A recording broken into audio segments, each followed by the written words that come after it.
This is the Standstill tutorial part 4. This is the video.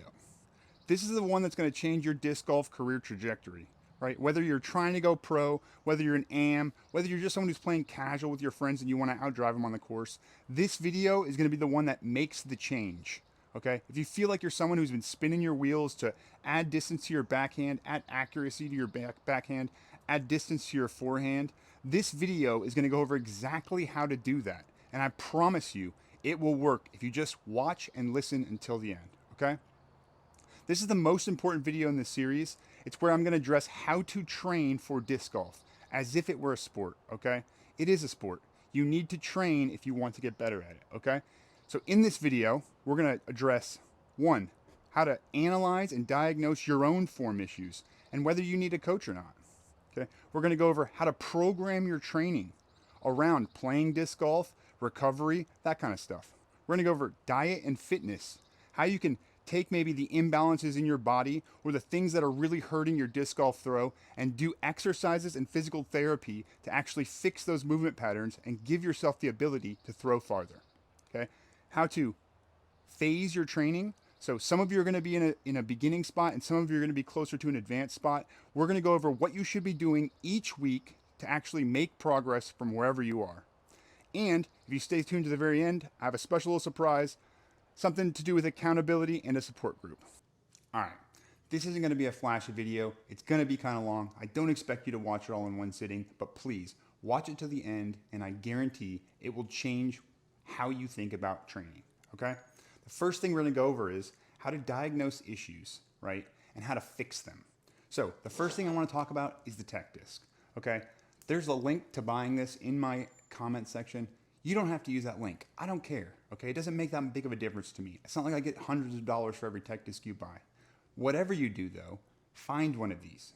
Go to your local disc golf shop, reach out on the forums, find someone who owns one, and use it, okay? We need to use this at least in the beginning, in the middle, and the end. So if you can figure out how to use one very soon, in 2 weeks, and 2 weeks after that, that's going to be perfect, okay?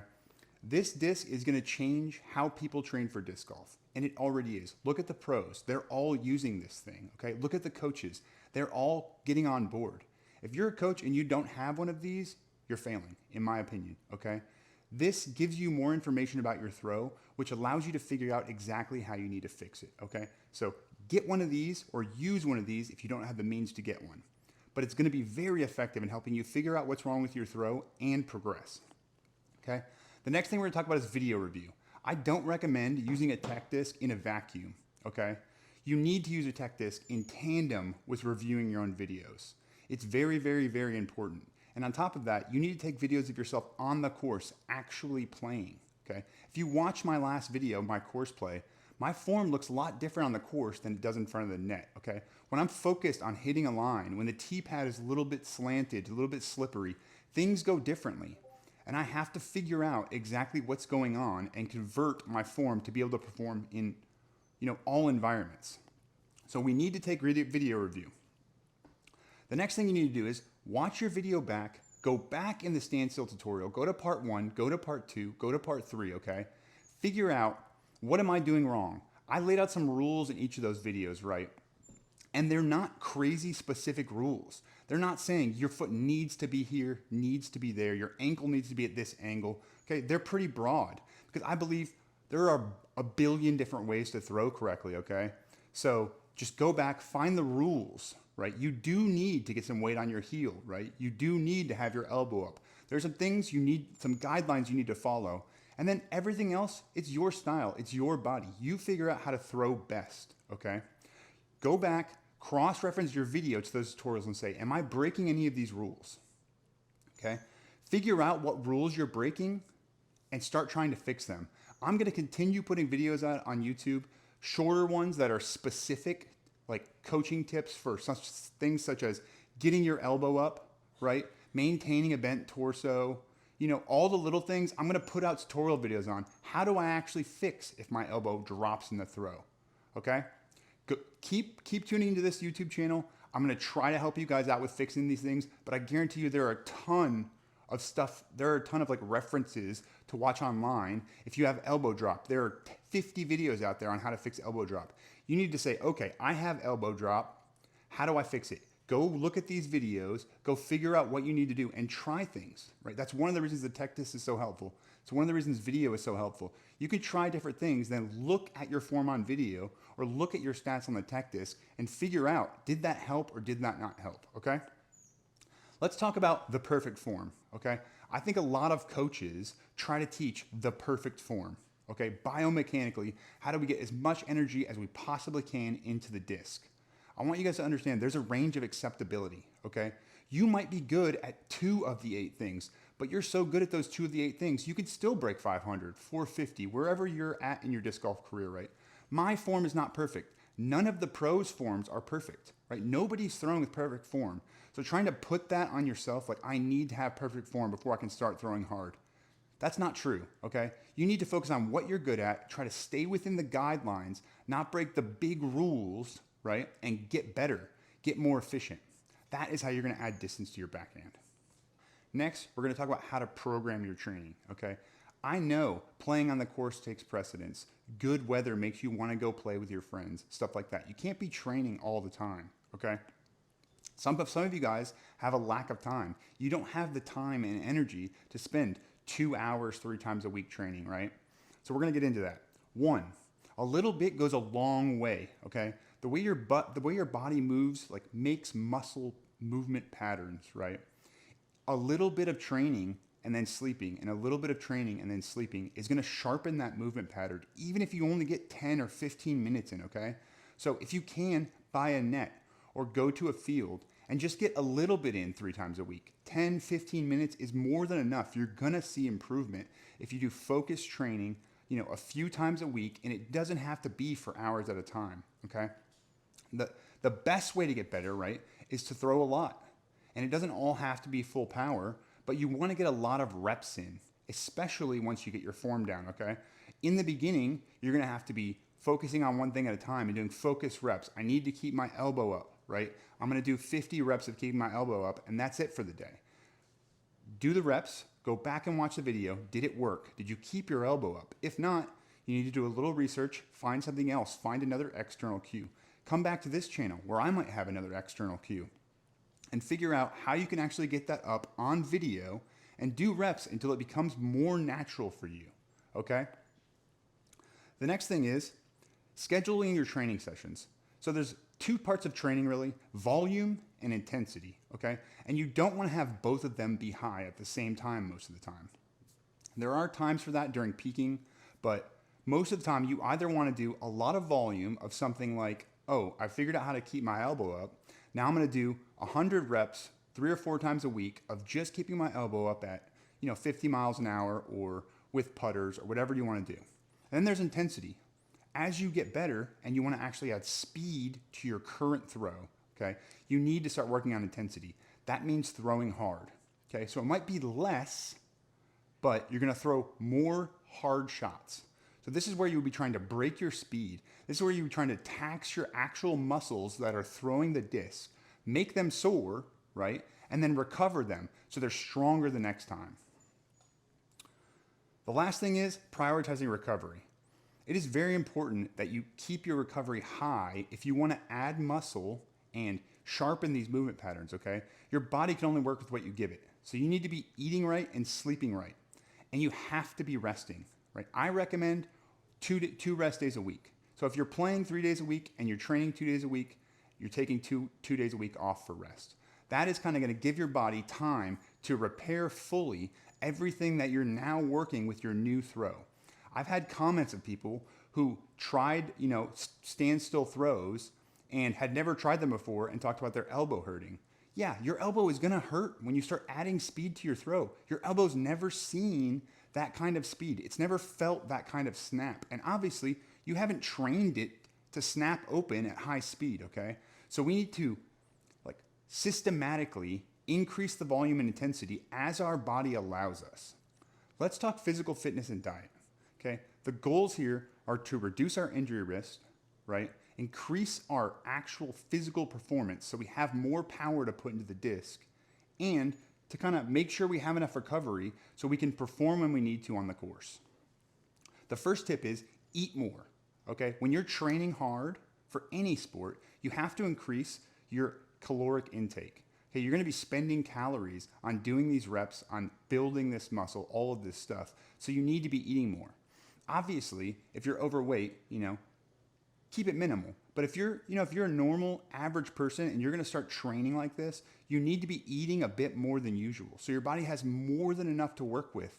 So it's constantly able to repair your tendons, repair your muscles, repair your fascia as you're increasing how much stress you're putting on them, okay? The other thing is sleep more. You need to be getting 8 hours of sleep. There are some people who are okay on 7. There are some people who like even up to 9 and 10. But the best thing you can do for any kind of athletic performance, right, is get a lot of sleep. It's where your body prints this stuff to memory. It's where your body repairs your whole entire body so that you can perform at your best the next day. So if you can, improve your sleep hygiene. There are 1,000 guides on the internet on how to improve your sleep hygiene, okay? Go search one of those out and just try it. Try it for a month and see if improving your sleep hygiene allows you to train harder and perform better, okay? In the comments of this video, I'm gonna include a 3-day-a-week workout plan, okay?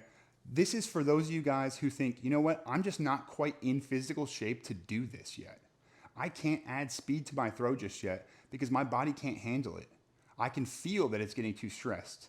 I'm gonna include a beginner routine, right? And you can take that and cut it down if you need to. If you're not, a gym goer, cut that down. If it says 3 sets, do 1 set to start. Do 1 set, up into 2 sets, up into 3 sets. I'm just giving you a basic plan, right, that I adapted from a professional disc golfer, kind of on where I think you should be training to prevent injury and add power to your throw, okay? So if you're interested in improving your physical fitness, check that out. It's fairly disc golf specific, but it's kind of broad as well. It's gonna improve your general physical fitness with some focus on rotational muscles, upper back, quads, glutes, that kind of stuff. Let's talk about the phases of training for a disc golfer, okay? I have broken it down into 3 phases. The first phase is diagnosis and rewiring, okay? This is the phase where you're gonna figure out what's wrong with your form and fix the movement patterns that are holding you back, okay? And I wanna put it like a special caveat out. If you see that you have a problem with something like anterior pelvic tilt, where you're extending your back during your throw, or you're not able to keep your elbow up because it hurts your shoulders, or you lack the mobility to externally or internally rotate, okay? You need to address that with a strength coach or a physical therapist. You have to. If you want to get a better swing, you have to allow your body to move the way that it needs to move, okay? I have a warm-up out, and one of the purposes of the warm-up isn't just to get you ready for disc golf, okay? It's to improve your mobility overall, okay? A lot of those exercises in the warm-up are dynamic mobility like stuff, okay? So it's gonna open your shoulders up. It's gonna improve your range of motion externally and internally, so that as you do that every day, as you train and play disc golf, you're slowly increasing your ranges of motion so you can have a more smooth and comfortable throw. Okay, let's talk about undoing your progress. So as you train for disc golf, you're gonna be changing things about your form. You're gonna be barely getting things right. You're gonna be figuring things out slowly.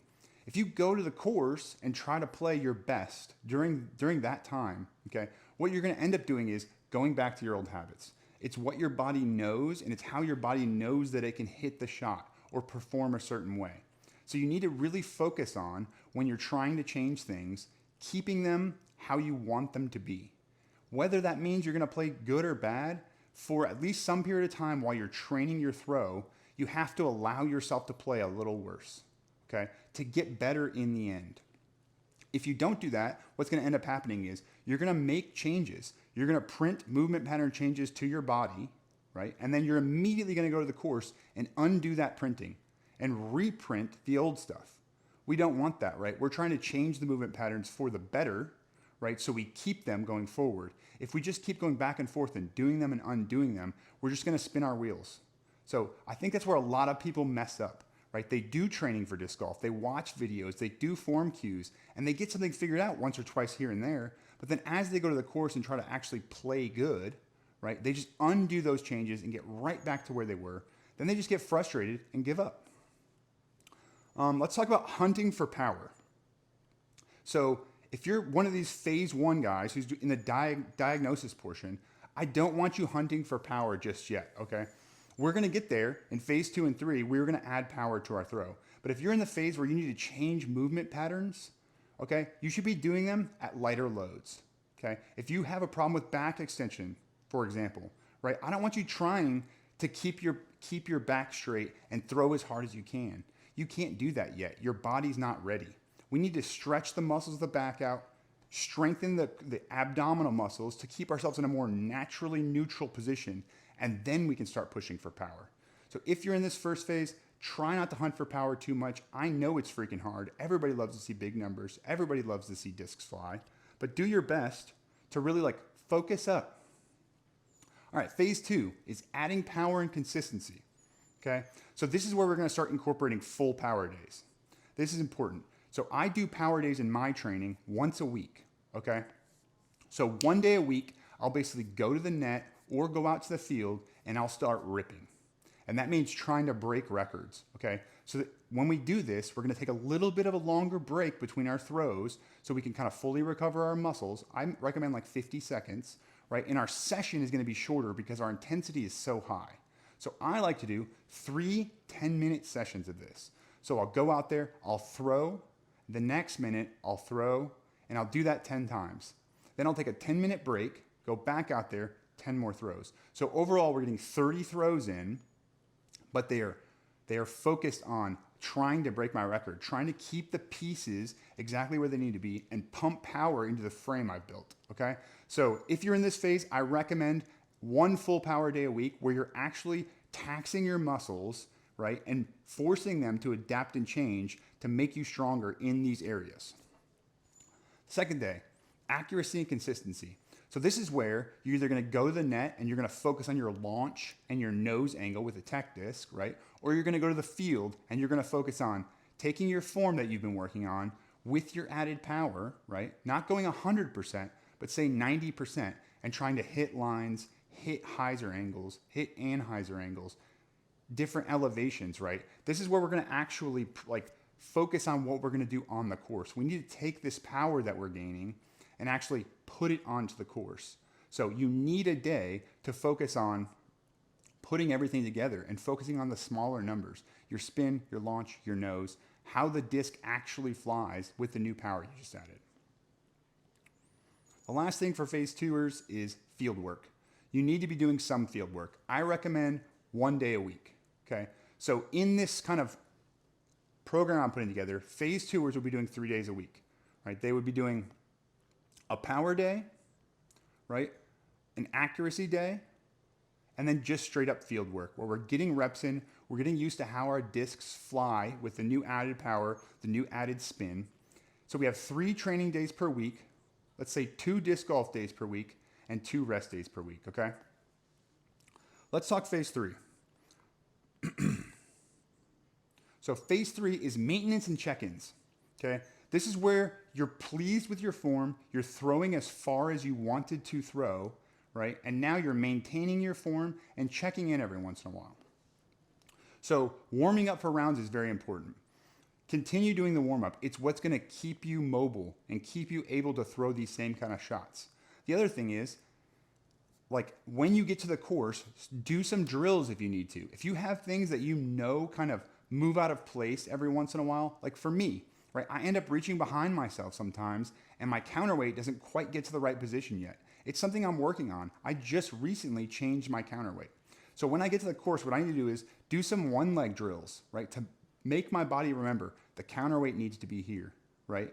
And another good thing about the 1-leg drills is I can focus on my pull through, not reaching back behind myself, okay?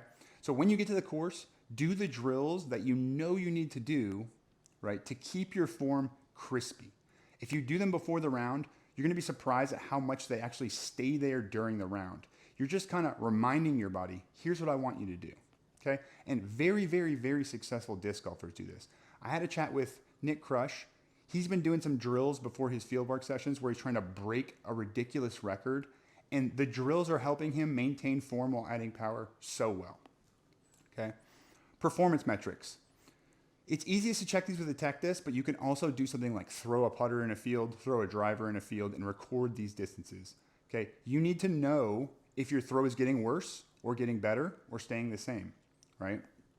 The reason you need to know that is you need to do check-ins. If you find one day, my discs are turning over more than they normally do, you need to know, is my nose angle lower than normal? Is my speed higher than normal, right? Or is my spin going down? These are important metrics that you could be messing up over time. They could be slipping and you just don't realize it. It's one of the reasons it's so important to have a tech disc. You can check in once every week or two or month, right? And see, is my throw the same as it was when I was working on my form? And if it's not, okay, we need to take a quick week here. We need to dial it back in. And then how do we keep it from getting bad again in the future? Probably some pre-round drills. So that's something for the phase 3ers. The last thing I want to talk about is a 1 month challenge. Okay. I want to challenge you guys for 1 month, right? Listen to what I'm saying. Focus on what I'm saying. Train for disc golf. And I think you'll be so surprised at how much distance you can put on your backhand in just 1 month. Okay. I'm not trying to sell anything. I'm not telling you there's any secrets. There's no methods, none of that crap. Okay. I'm just saying focus on your training for getting better at the disc golf backhand for just 1 month. And I think the results you're going to see, right, just from watching these 4 videos, that's it, are huge. You're going to add distance, add spin. You're going to have easier time controlling your angles, and you're just going to get better overall. Like, that's what we're trying to do here. And the best way to do that is this video, doing what I'm saying, okay? Just 1 month. Suck it up and say, I'm going to do it, and that's it. So I want to talk about accountability. Accountability is super important. Having a friend to go through this journey with, having someone to call you out when you miss a session, having someone to kind of just talk to, hey, my session didn't go so well, or my session went great, whatever, right, is super important. In the powerlifting world, right, we always have gym partners. We always have a culture. We go to the gym and we're in an environment where it's conducive for us to try hard. We're all kind of in the same boat together. Right? Having that accountability and that support system is going to allow you to do things you didn't think are possible, right? Dedicate yourself to things. So I want to challenge you. Grab a friend, have them watch this video and say, hey man, for the next month, let's just do this. Let's train for disc golf. Let's follow these rules. Let's do the things that this guy says together and we'll just see, right? It's just an experiment. How much does it help? How much does it hurt? What changes? Just 1 month, right? One friend, and I guarantee you things are going to change for you. On top of that, I want to put out, I have a buddy who owns a Discord server, right? It's called Disc Golf Nation. And I asked him, can I give the Discord details out to my subscribers? He said yes. So in the description of this video, I'm going to have a link to a Discord. I want you guys to blow that place up, okay? I want everyone to come in there. We can all be together in this, right? I'm working on my form too. We can all jump in a channel. If you have videos, if you just want to talk about how shitty your training day was, right? If you want to post, I just broke 65 miles an hour. I just broke 70 miles an hour. Come in there. There are like-minded people like you who are trying to get better, right? I want this to be a culture where we can all get better together, right? And there's no one dogging on you for throwing short or worshiping you for throwing long, right? We're all trying to get better. We're all training together. And I guarantee you, right, this Discord already has some coaches in it. It already has some bombers in it.